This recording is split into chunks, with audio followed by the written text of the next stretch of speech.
Hello guys, in this video I want to show you guys how to install Hadoop and work with Hive. How do you make queries, either simple or complicated queries on datasets. So the first thing you're going to do is you want to download a virtual machine. So I'm going to download a VirtualBox, go to virtualbox.org and download whichever you want. Click on the download button and you can either select these downloads if you have a Linux or Mac. If you don't have Windows, I guess you're gonna have to download a previous version. So just go to probably older builds, and these are probably older builds that you can download. As you can see here, different builds. Um, so there's Windows right here for the AMD 64 S86 if you have a Windows or a Mac. I have VirtualBox 5.1. 5.2 is pretty recent, so if you want to download 5.1, you can do that again. And I went right here to old builds, or you can just click one of these. And once you download that and you go through the install process, the next step is to go to Hortonworks.com, where we're actually gonna grab our Hortonbox Sandbox that will have Hadoop in it. So you're gonna go to this URL and click on download Sandbox. So these are actually the newer versions, so you can click on download for Virtualbox, which is what we're going to do. And this has the data platform HDP that we're going to use for Hadoop. And the one I actually have is the, if I'm not mistaken, the HDP 2.5 on Horton Sandbox. And it sure worked the same, but if you guys want to follow me, I have HTTP 2.5 and you guys can click right here, download for VirtualBox. Now when you click on this, what's going to happen is obviously you're going to sign up, and once you submit, it's going to download a file of about 11 gigabytes. It's a really long download, but it will have everything you would need with Hadoop: Hive, Spark, all those frameworks, libraries, everything you need. So that process should take about maybe 30 minutes to an hour, depending how fast your internet is. So if you guys want, download it and come back when you guys are done. So when you guys are done and you guys install the HDP Horton Sandbox and go through the whole process, pretty much you guys are going to land in a page like this and just go through the defaults. And this is all defaults. I did not change anything. What you would do is just, once everything is imported, is just click on start and give this about a couple minutes until your Hadoop Sandbox virtual machine comes up. So I'm gonna let it run for a little bit until it starts running. And while this is running, what we're gonna do is download some data. So what I'm gonna do is you can go right here to group lens, that data sets, that movie lens, or you can just go to group lens and data sets, because we're gonna download an easy data set. Here, I want to download this ML 100K, which will give me some data from movies, and it's 5 megabytes, and it'll be pretty simple, I believe. So once we click on that, it'll take about pretty quick. And once you click on it and zip it, as you can see, all this data was downloaded for you. The only data we care about is UData, which I'm going to open with text editor.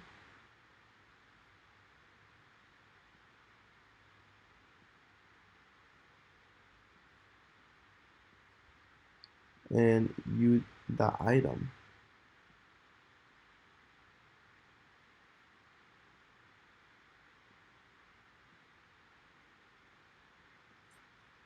So this is all my data. This pretty much is my movie ID, this is my rating, this is timestamp, and I think this is yeah, this is I think my user ID, and this is my movie ID. And these are all the movies, as you can see, and pretty much these all have certain datas, and they are separated by pipes.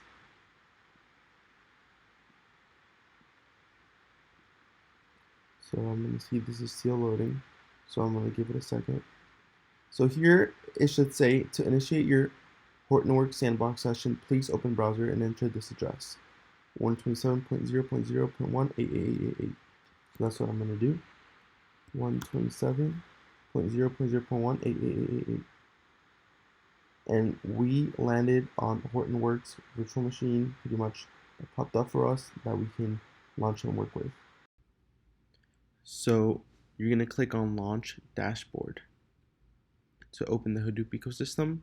Obviously, it says right here, please disable your pop-up blocker, which is something you should do. So I'm going to click on here, and this Hadoop ecosystem shows up. Obviously, it's a lot of data, a lot of stuff going on. Obviously, all we want to focus on is the Hive. If we click on this, we'll have, the Hive Metastore, Hive Server 2, but we're not going to focus on this right now. All we want to do is import our data and run the queries. So what we're going to do is go up here in the top right and click on Hive View, and that's going to load up the Hive. And as you guys can see, this is pretty much where we're going to be working with the Hive UI. Here we have our queries, my databases. I actually already imported this data, so I called it movies and movies data, and we'll get more into that in a second in the video. And these are my databases and my tables. I have saved queries, my history of things that I have run, UDFs, and this is where I'm gonna upload my table. Going back to a query, I'm gonna go through some of these whenever I'm running my queries, so you guys can see how I can actually visualize and put certain data on my x-axis and y-axis, and I can actually see how my data can be represented in a coordinate system. So I'm going to click on Upload Table, and this is where I'm going to actually import my data, and Hive is going to represent it as a table. So as we can see, my udata file is actually separated by tabs, not commas. So in a CSV file, which is separated by commas, I can change this actually to tabs. And there's other ones that you can change it to vertical line, pipes, which is what we have here actually, and different ways that you can represent your data. And there's also JSON, XML if you have that data in JSON or XML. I'm gonna upload my data, which is that data, and Hive interprets that as pretty much like a relational database. I'm actually going to call this user ID. I'm going to call this movie ID, my ratings, and my date timestamp. And I'm going to call this table movies. What you would do is click on Upload Table. Since I already have this table imported, it won't let me import it, but if you click on it, it should take about, depending how much data you have, it could take probably a minute or so. If you don't have that much data, it can take a couple seconds. So just wait, and once you click on Upload Table, let me actually call this Movies 2. So you guys can see how long it takes and where it takes you once it has been uploaded.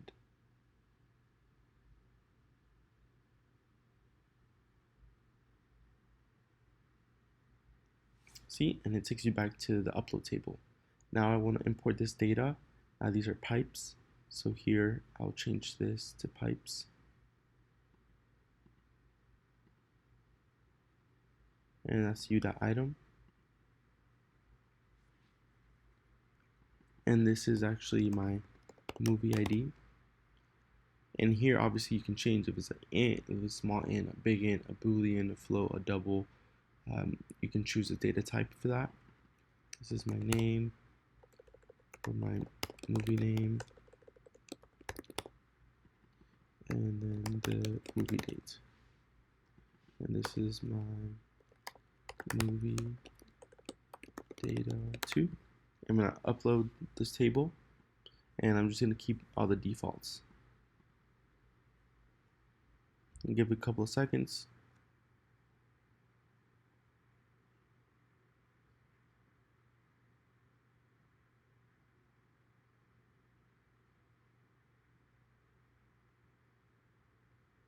Obviously, there's a lot of data in here, so it's taking a little while.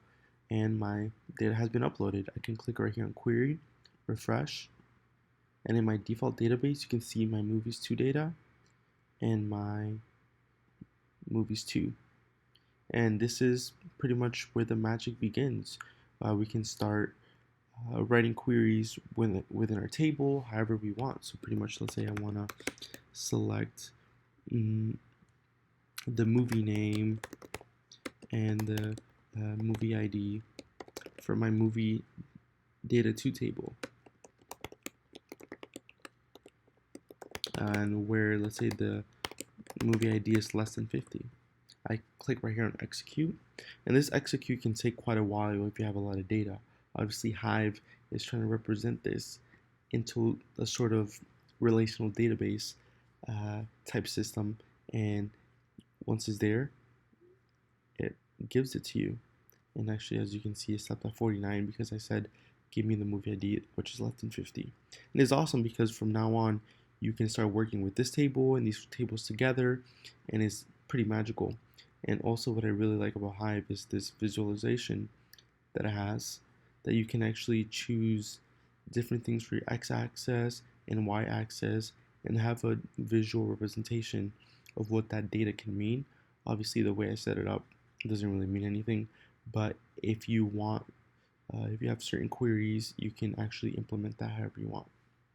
And that's the magic of Hive, and you can just start building anything you want with the ideas that you want and getting data and representing data. And this is how pretty much you start using Hive right with the Hive UI and installing Hadoop.